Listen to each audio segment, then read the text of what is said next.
नमस्कार, मी सुशील कांबळे, राहणार आंबेडकर नगर, तालुका जिल्हा सांगली।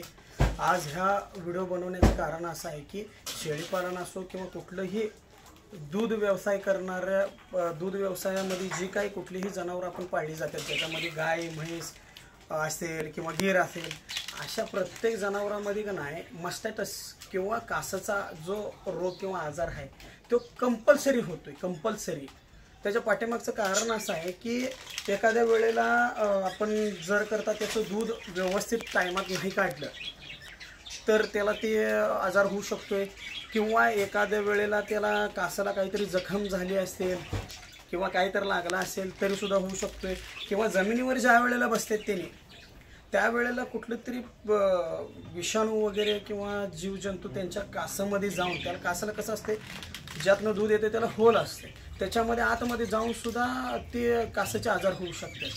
ह्याच्यामुळं सगळ्यात पहिली गोष्ट, आपला शेड असेल ना, फार्म असेल ना, तो अत्यंत काटेकोरपणे आपण निर्जंतुकीकरण त्याचं केलं पाहिजे।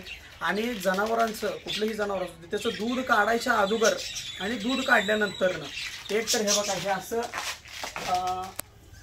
लिंबाचा पाला ह्याचा चिचून रस काढून काय ते जे कास त्या पाण्यानं धुतली पाहिजे, त्याच्यानंतर दूध काढून परत आणि त्याच्यानं धुतलं पाहिजे।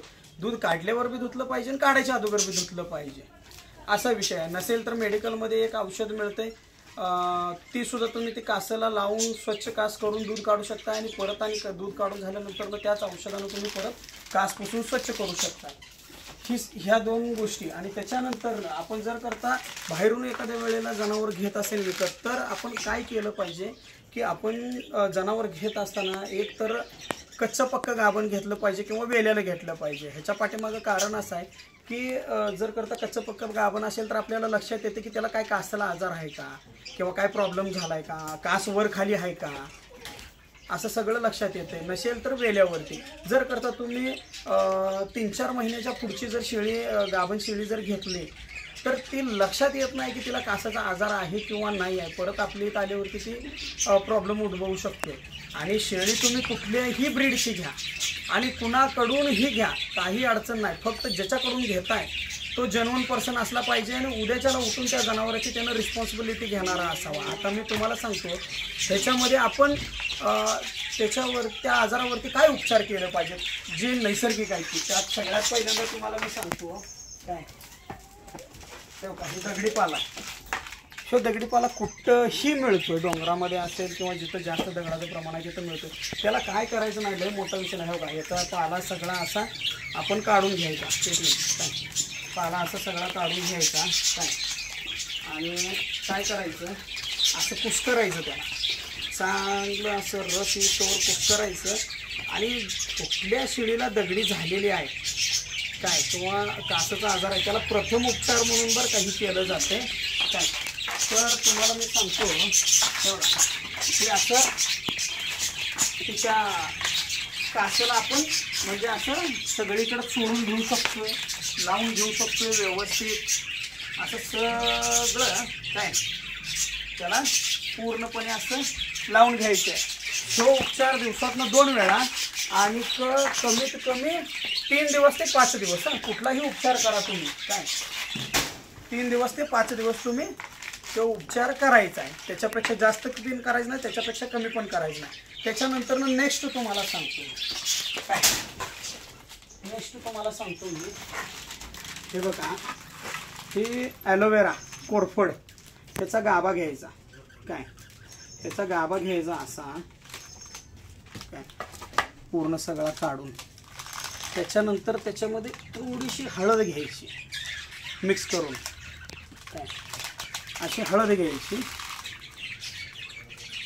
त्याच्यानंतर तुम्हाला सांगतो ह्यो चुना आहे, ह्यो चुना थोडासा घ्यायचा असा, हा पण व्यवस्थित मिक्स करून घ्यायचा। हे बघा कलर चेंज झाला का याचा। त्याच्यानंतर तुम्हाला सांगतो तुम्ही ही 3 गोष्टीवरती सुद्धा उपचार करू शकताय। आणि जर करता तुम्हाला वाटलं तर ही देशी दारू आहे, ही देशी दारू सुद्धा ह्याच्यात यूज करू शकताय आपण काय, साधारणतः एक टोपण बरं घ्यायचं। ही ॲलोवेरा झाला, तो चुना झाला आणि हळद झाली, हे सगळं व्यवस्थित एकत्र करायचं असं काय. आणि ज्या शेळीची कास वर खाली आहे किंवा ज्या शेळीला दगडी झाल्या किंवा मस्तकेच झाला असं आपल्याला वाटतं, त्याच्या फक्त असं कासाला चुळून घ्यायचं, असं कासाला लावायचं हे सगळं. त्याच्यानं होतंय काय की जी कुठलं पण त्याला बॅक्टेरिया असेल किंवा जे काय आतमध्ये इन्फेक्शन झालेलं असेल ते सगळं क्लिअर होऊ शकते. आणि त्याच्यानंतर मग तुम्हाला सांगतो मी, ही जे आहे हे त्यांना चारूसुद्धा शकताय तुम्ही जनावराला. असं नाही की फक्त कासाला लावायचं, चारूसुद्धा शकताय. आता ह्यो दगडी पाला देखील तुम्ही चारू शकताय जनावराला काय, जनावर खाणारच आहे दगडी पाला सुद्धा तुम्ही म्हणजे चारू शकताय. नाही खाल्लं तर आपण ह्याचा रससुद्धा त्याच्या तोंडात, जर नाही खाल्लं तर बळजबरीनं आपण रससुद्धा पिळू शकता त्याच्या तोंडामध्ये. त्याच्यानंतर मग तुम्हाला मी सांगतो,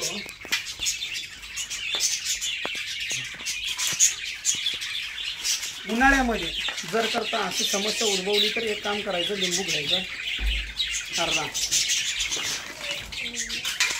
लिंबू अर्धा घ्यायचा आणि ज्याला झाले त्याच्या दुपारी 1 ते 2च्या दरम्यान दुपारचं त्याच्या तोंडामध्ये असं रस पिळून टाकायचा. साधारणतः एक मोठा लिंबू असेल तर त्यातला अर्ध्याला जरा कमी ही करून का नाही टाकायचं, आणि लहान असेल तर अर्धा लिंबू घ्यायचा.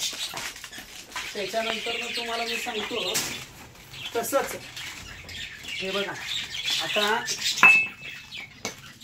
ही खडी साखर आहे काय, ही खडी साखर आहे, ती साधारणतः एवढी, ही मी जी दाखवाली ती प्रत्येक सिंगल शेळीचं दाखवा लागलो ना, एका शेळीचं दाखवा लागलो मी तुम्हाला. हे असं बारीक करून घ्यायचं. त्याच्यानंतर मी तुम्हाला सांगतो एक 7 ते 8 हे टाकायचे, काळी मिरी टाकायची. त्याच्यानंतर थोडीशी हळद टाकायची. त्याच्यानंतर थोडंसं जिरं टाकायचं, काळं जिरं काय, सगळं व्यवस्थित असं कुटून घ्यायचं, एकदम व्यवस्थित कुटून घ्यायचं.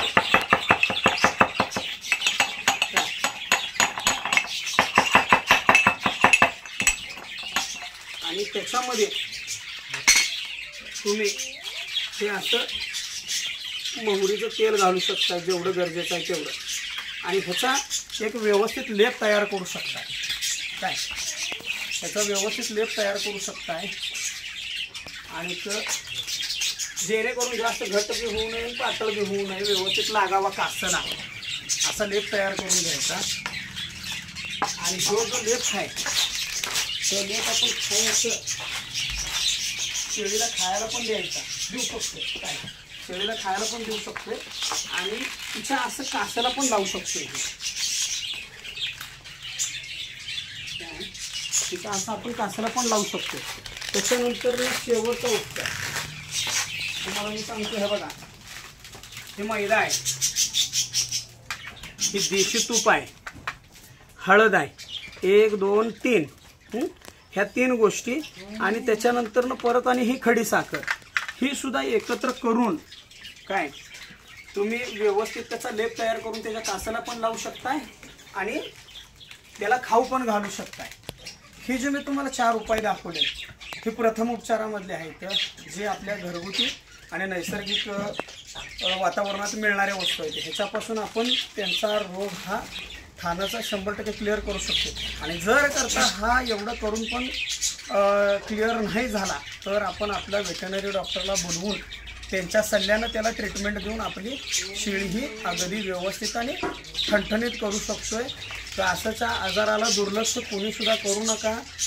कासाच्या आजाराला अगदी गांभीर्यानं घेऊन काटेकोरपणे त्याच्यावरती काम करा. जर करता शेळीची कासच गेली, खराब झाली, तर आपल्या ती शेळी काहीच कामाची नाही, तिला मग परत शेवटला कापायलाच द्यावं लागते, असा विषय आहे. त्याच्यामुळं प्रत्येक पशुपालकानं कुठलंही जनावर असो दुधाचं, त्याच्या कासाच्या आजारावरती व्यवस्थित लक्ष द्यावं आणि कासाचा आजार होऊ नये म्हणून सुद्धा आपण त्याच्यावरती म्हणजे 8 दिवसातनं महिन्यातनं म्हणा आपण काम केलं पाहिजे, लक्ष दिलं पाहिजे.